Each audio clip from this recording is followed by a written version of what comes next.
All right, welcome everybody to SLAM School class number 6. SLAM School is brought to you by the Studies in Literacy and Multimedia Assembly that is part of the National Council of Teachers of English. SLAM School, once I turn off my YouTube channel, SLAM School is focused on bringing us digital tools to engage in activism and to help our students do similar activism as well. Today we have our repeat guest, Dehanza Rogers, to help us think through our uses of digital tools and technology. Dehanza, thank you so much for joining us today. Appreciate it, as always. Thank you for inviting me back. That's right. And Robin, do you want to introduce yourself? Hi all, I'm Robin Seglum, current president of SLAM. Together, Ontario and I have worked to bring this to you, both the assembly and this school, so we hope you enjoy the program. Awesome. So again, if you have questions about what SLAM is, and if you're interested in joining us or you want information about future SLAM School classes, just visit our website, slam.education. But today our focus really is on understanding video documentary. If you didn't see Dehanza's class last month, she shared with us strategies on using Periscope and using Facebook Live. And today we're going to be switching gears and figuring out, now that you know how to use those tools, how do you make the best video possible in the moment and on the fly, and probably using your mobile devices. But Dehanza, before you jump in, maybe you can share what makes you qualified to be sharing with us about filmmaking today? Well, Antero, I teach film production at Cornell University, and before that, I got my master's in production and directing from UCLA Film School, and my master's in cinematography. Awesome. And I've made a couple of films. Made a couple of films. I think you can go to dehanzarogers.com to check some of that work out. So getting into the meat of today's, could you share a little bit about what's some 101 on using your phone to record video? Okay, so we can break this down a couple of different ways, and we're going to start with our mobile phone, mobile devices first. I think that's the thing we have most readily in our hand when we go out into the world. So, you know, there are different types of phones. Most phones are going to have cameras and a decent mic. You're going to have the option to do a couple of things to make your video look better and sound better. So at the very least, with your phone in your hand, you have the option to change things like exposure, meaning things either look too bright or too dark.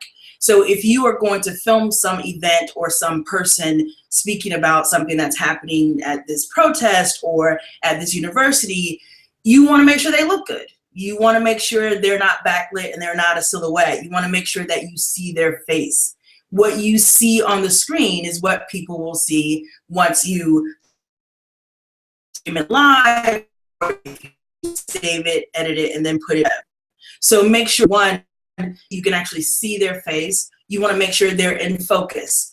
Whatever app you're using on your phone should give you the option to focus the image, okay, as well as change the exposure. Also want to make sure you can hear something.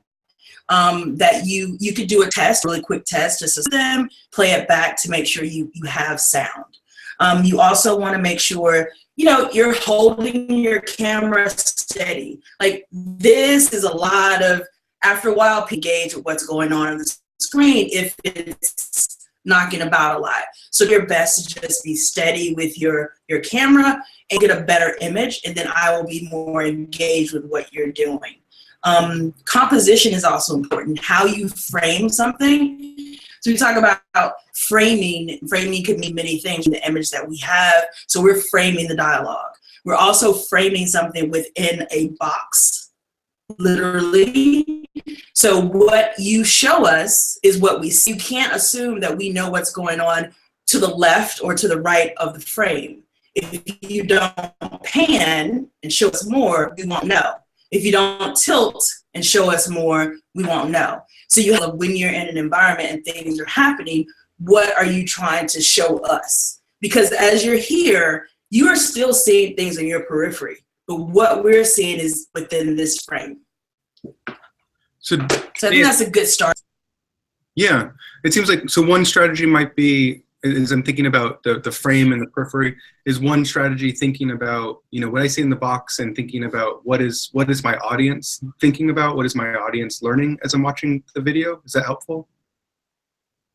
Yes, you also want to think about context, right? When you give us an image, what exactly, how does that image fit into this larger thing that's existing? If you are out at like this recent weekend, it was the tax day protest, right? So let's say you're out there with people and you're asking them questions and you're a little further away from the crowd. People can only assume you're out there with a couple of people having a personal conversation, a topic, right? But if you pan the camera around to show your audience, there's a whole protest. There's thousands of people in the streets right now. That is a way to show you're mediating that information for us. We're not there with you. So that's the power of documentary. People say that, documentary is a fly on the wall. Not necessarily. There is still someone behind that camera mediating the image, telling us a story that they want us to know. That could be completely different. Awesome. So, and then you mentioned the kind of holding the camera this way. Can you talk a little bit about, I'm used to holding my camera this way. Could you talk about those decisions and why one's better than the other? Yeah. So naturally we hold our phones this way, and because of that, we've become accustomed to seeing a lot of video shot this way. It's basically called portrait, which means vertical. And then there's this, which is basically what filmmaking is. You are landscape now, more view of what you're seeing. So I have a video to show you the difference between the two. Give me just a second and I'll switch this over. So I went out to the Buttermilk waterfalls here in Ithaca and just filmed a little bit of the waterfall. So this is the waterfall in landscape view. You'll notice it's a little overexposed here because I wanted you to see all the dark foliage and stuff. This is portrait view, meaning all I did was turn my camera from horizontal to vertical. And then this is landscape tilting up and down. This is portrait tilting up and down. And then this is landscape panning left and right. All I did was change the orientation of the phone. My body is still pivoting the same way as well as turning the same way. So nothing else changed outside of the phone going from vertical or horizontal. I'll show you another image so you can get a better idea of what we are losing. Can I ask a dumb question as you're loading the other Sure. image? So when you show the difference, does that mean you literally see more video when you do it landscape versus Portrait? Yes, that is literally what is happening. And that's why I always think of it, and when I explain it to people, as in terms of context. Okay, here we go. So this is basically the landscape image. This is the portrait image. You can see that a bit of this is grayed out, a little brighter than the other. This part is what this is showing us. So this part of landscape right here is the same part that we see in the portrait. You'll notice that we have a little bit more ground at our feet and a little bit more sky in this image. But in this image with landscape, we have a little bit more context to the left and right. So for instance, if we only show the portrait, we don't see the other people sitting on the bench to the right of this bench, So you're missing, maybe there's like 4 of the people happening here. So if we talk about this in context of what we see a lot of, which is, police videos and things like that, or people in the community taking video of things, we don't see everything that's happening in the frame when we do this. You don't see it anyway, but if you give us this landscape view, there's a little bit more context to the story. It's not just one individual who now is,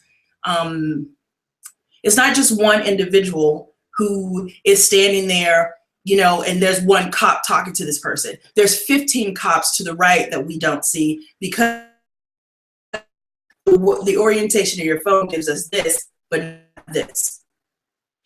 And it's the same thing if you're, something out in nature, or if you want to film something at your university or in your classroom, the choices you make in terms of your orientation frames your narrative, literally. Okay, Dave, I have a couple of questions.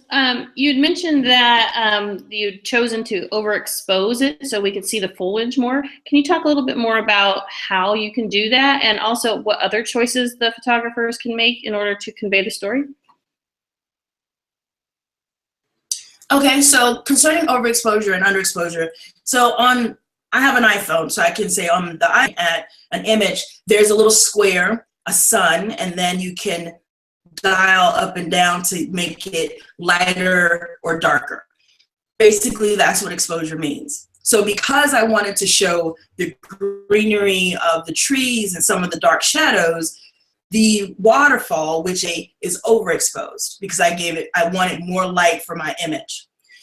So if you're wanting to, part of storytelling, we need to see.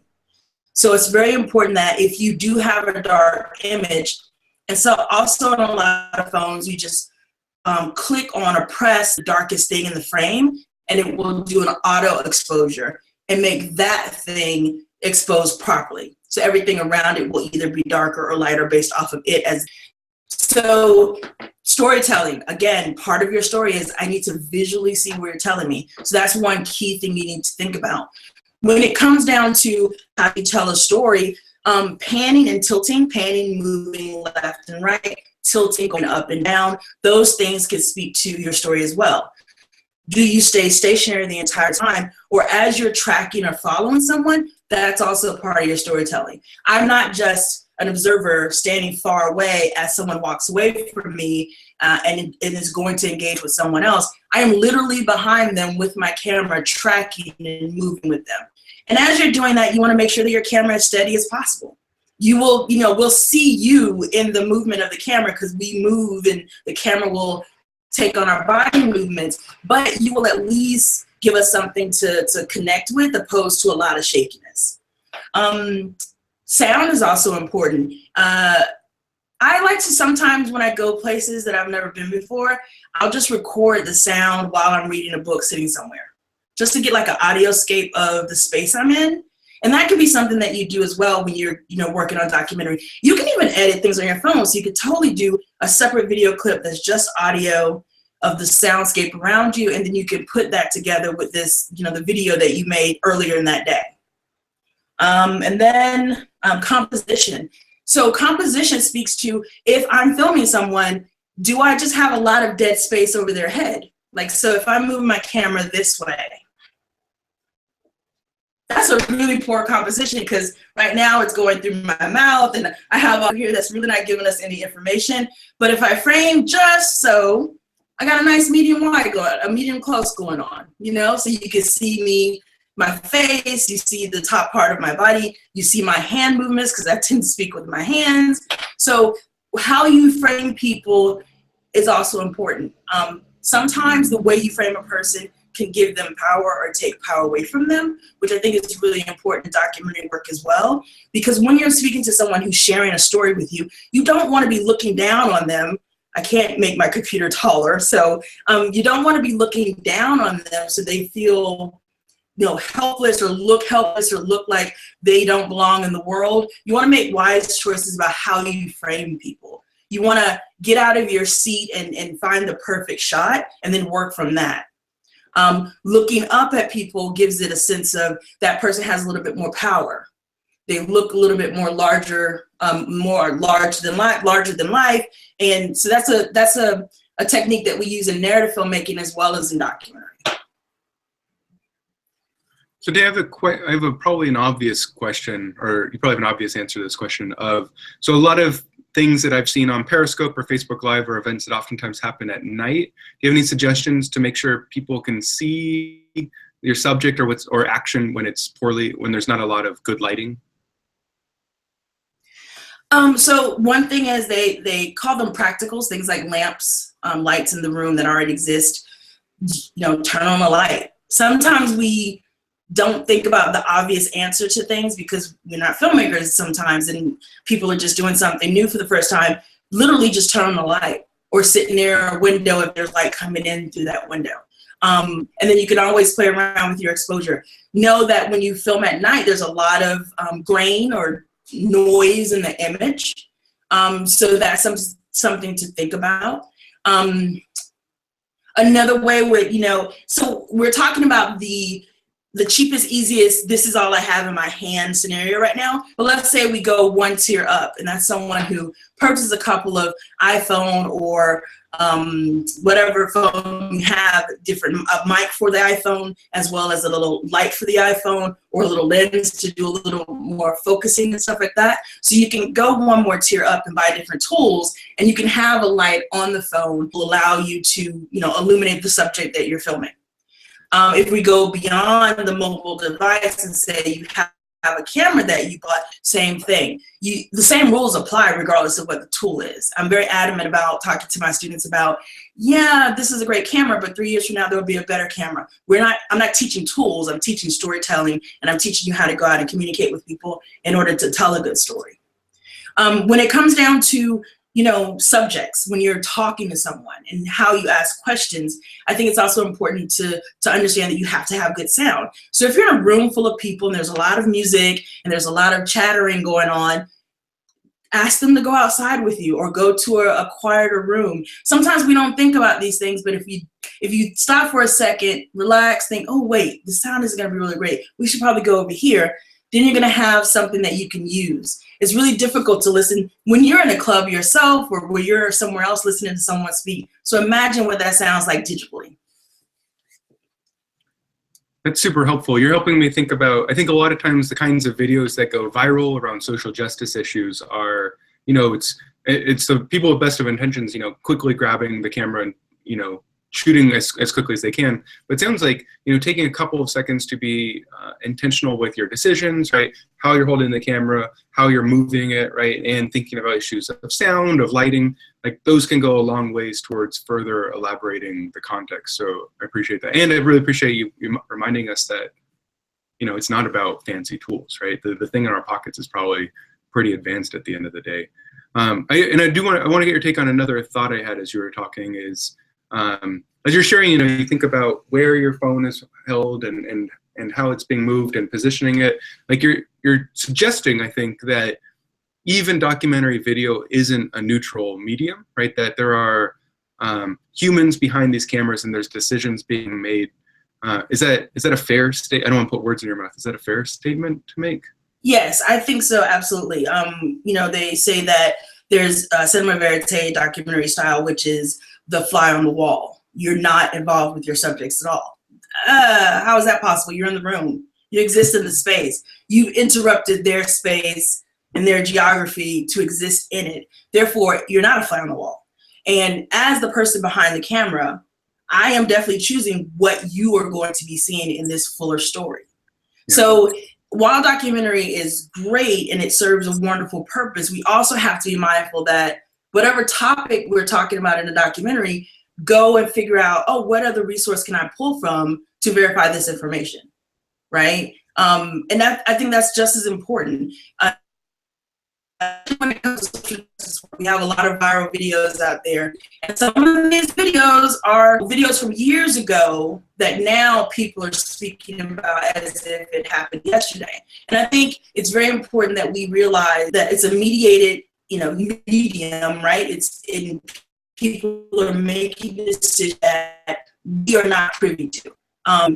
I think when you talk about police body cam, that's a good example of something that's mediated, as well as the angle that it's at, as well as the ability to turn it on and off at different times. When we film something in the moment before, like in the narrative world, I can say to my actor, hey, and to my cinematographer, hey, let's start filming now so we can do the moment before. So when they jump into the scene, exactly what I want. So I just saw something happen. Oh my God, I gotta pull up my phone. I gotta get to my camera app. Okay, yeah. Oh my God, what's happening?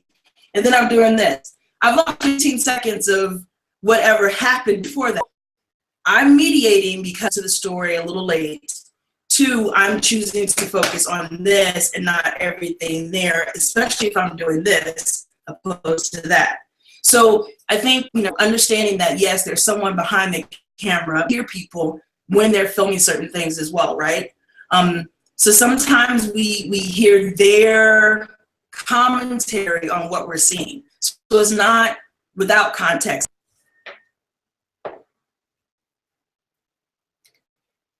Cool. Cool. So if you were to recap, what's one must that you think every documentary maker should do, and one thing they should never do? So in the context of what we're talking about with the cell phones, one, I think always make sure safety, like your safety, the people around you, make wise choices. We all want to make sure that we are, in the conversation and we're trying to bring light to things, but always make wise decisions in terms of your safety and the people around you. I think the most important thing about any movie, documentary, or narrative is sound and image, making sure your image that we can see, but mostly we need to definitely hear what's happening. So making wise decisions in terms of, asking people to step to the side so you can have a conversation with them, or getting closer if your, person is not in danger, you can get closer to hear what's going on. And I think once you film things more, you don't have to really stop and do a checklist. It becomes intuitive at some point, right? You start thinking, oh, wait, no, right. It's all these things that pop into your head as you're still paying attention to the thing that's happening in front of you. So Dave, thank you so much. I think you've given us a ton to think about today, and it seems like anyone can be videotaping and documenting, so there's no reason to not just kind of get started and start practicing with all of the kinds of suggestions you've made for us, so I appreciate it.